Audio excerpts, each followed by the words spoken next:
and then it's the adjustments that occurred during the matches. But I don't think it favors one player more than the next. No.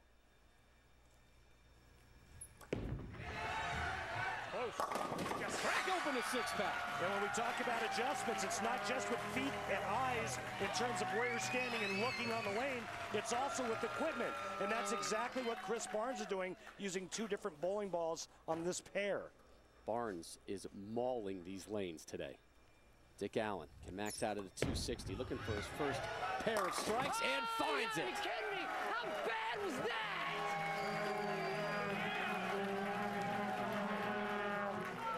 Up next, Randy Weiss, and here's Randy on the ride he's been on the last month. Oh, this last month has been amazing. It has been so much fun. There's not even words to describe how fun, and I'd be lying if I didn't say how much I enjoyed all the attention I've been getting and all the excitement amongst all my people at home. It's been a great time. Here is Weiss. Oof. Off target. He was saying to us yesterday, it's almost a shame that this month is about to end. It's been a great ride for him back in Colombia and through the PBA world as he continues his pursuit of his first ever PBA crown, but right of target there. So while he mauls that spare option, Chris Barnes steps up, looking to add the extra point to the touchdown.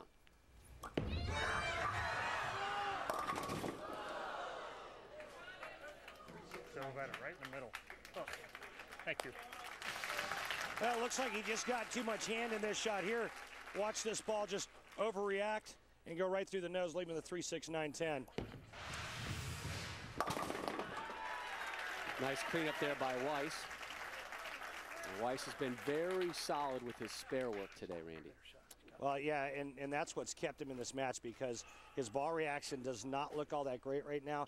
He finds himself in that number 3 spot. Remember, the low score is out. Right now, Randy Weiss trying to decipher what adjustments need to be made for him to continue on. 3-6-9-10 for Barnes. This is his first spare effort of the afternoon, and he drops those 4 pins.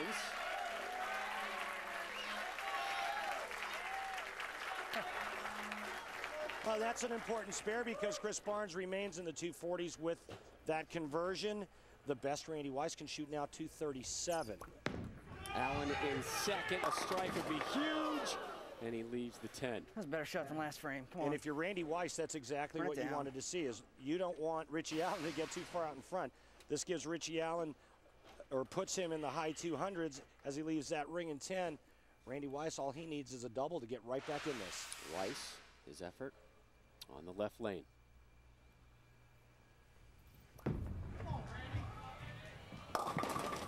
Almighty. Washout. Another washout. That's the kind of shot you're going to make, huh?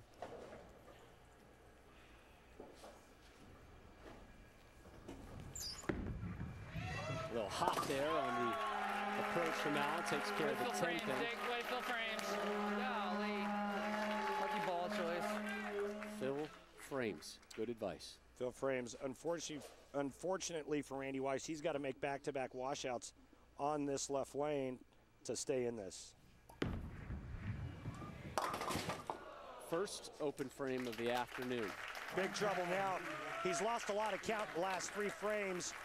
So now for Randy Weiss, it's almost to that point where he's thinking, I've got to strike out to have any chance. Cinderella's run may be coming to a close. Here's Barnes, who is in great shape as we begin the 8th. Strike number 7. Now the problem is, for the player that advances, he gets to take on that beast of a man. And I mean beast of a man. This guy is making him look sick. Chris Barnes is in it to win it. You could make a very strong case for Chris Barnes as player of the year. If you take away Mika Koivuniemi's unbelievable success at the majors, and it's hard to take that away because that's part of the season, Barnes is your player of the year. And I think he's number 2 behind Mika. Yeah, I'd go there. O'Neal number 3. I'd go there. But he's not going to pass Mika no matter what. If absolutely he wins Mika's season way too strong with all the majors and what he did at the majors. But yeah, I mean, if for some reason, you know, Chris Barnes's road or tour roommate Mika Koivuniemi missed a couple of wake-up calls this season, Chris Barnes is your player of the year. Easily. Big frame here for Weiss in the 8th. Gotta have it.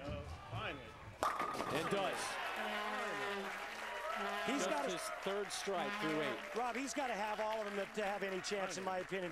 like Dick that. Allen is at 209. Randy Weiss can strike out for 212. That is if Dick Allen doesn't throw another double. The only chance Randy Weiss has, he must strike out from here on out. You're going to see a ball change coming up for Chris Barnes right now in that left lane. Some kind of adjustment. The last 2 shots going high. That one almost Brooklyn.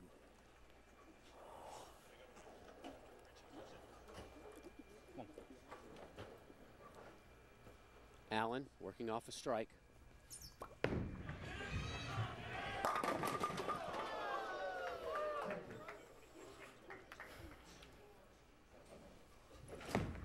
Barnes, spare. Hey, Chris, the last 2 shots on the left lane both went high. What adjustments are you going to make on that left lane?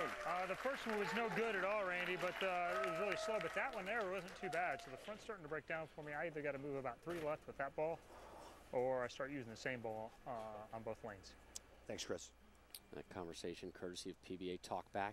Allen on the right lane. Filling frames. And another spare for Dick Allen. Chris Barnes is locked into the finals now. At very worst, he'll be in the 230s. The best Dick Allen can shoot 219. But for Randy Weiss, his tournament life is on the line. He must strike out 9th and 10th frame to have any chance. Seeking his first double of the afternoon is Weiss. Carry one. And finds it. Remember the last 2 shots on that left lane, he went wash out. Finally comes back with a great shot when he needed it most. Cinderella not yet ready to leave the dance floor.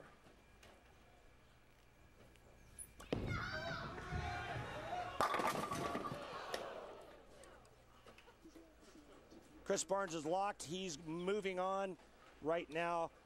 It's all about what happens here in the 10th frame for for the 10th frame for Dick Allen. If he doubles and gets good count, he'll shut out Randy Weiss. There's one.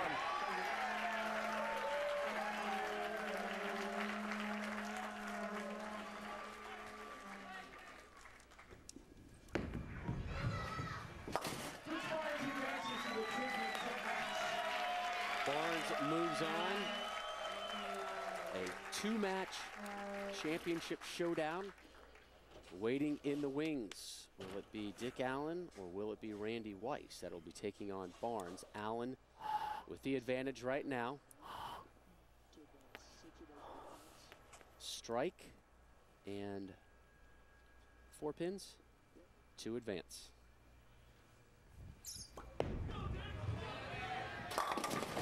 Leaves the 10. Door is wide open for Randy Weiss. Dick Allen's wife, Sarah, taking this one in. Randy Weiss taking the sweat off his brow. He's still alive. Barnes will conclude.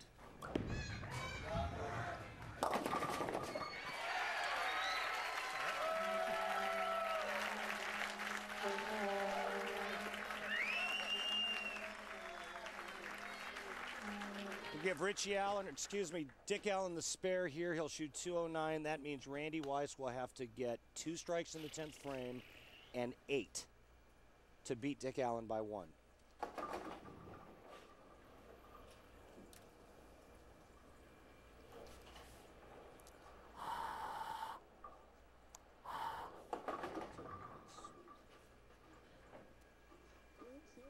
Ten-pin got swept off. Ritchie Allen not trying to ice Randy Weiss. He is simply waiting for that 10-pin to be respotted.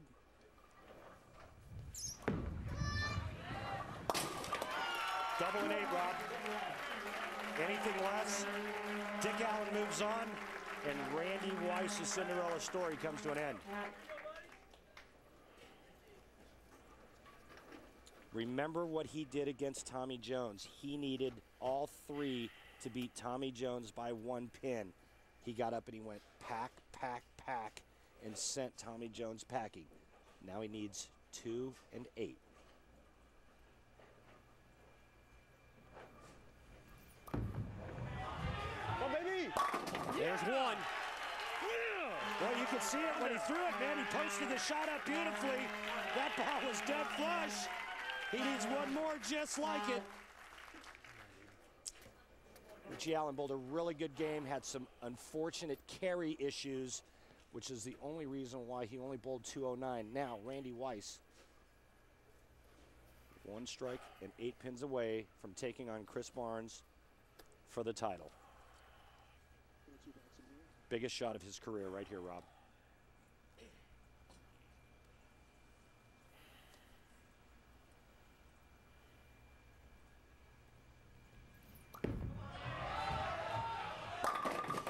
Leaves the 10. And Allen moves on. A game effort from Weiss. But it'll be Dick Allen versus Chris Barnes for the Dick Weber playoff crown.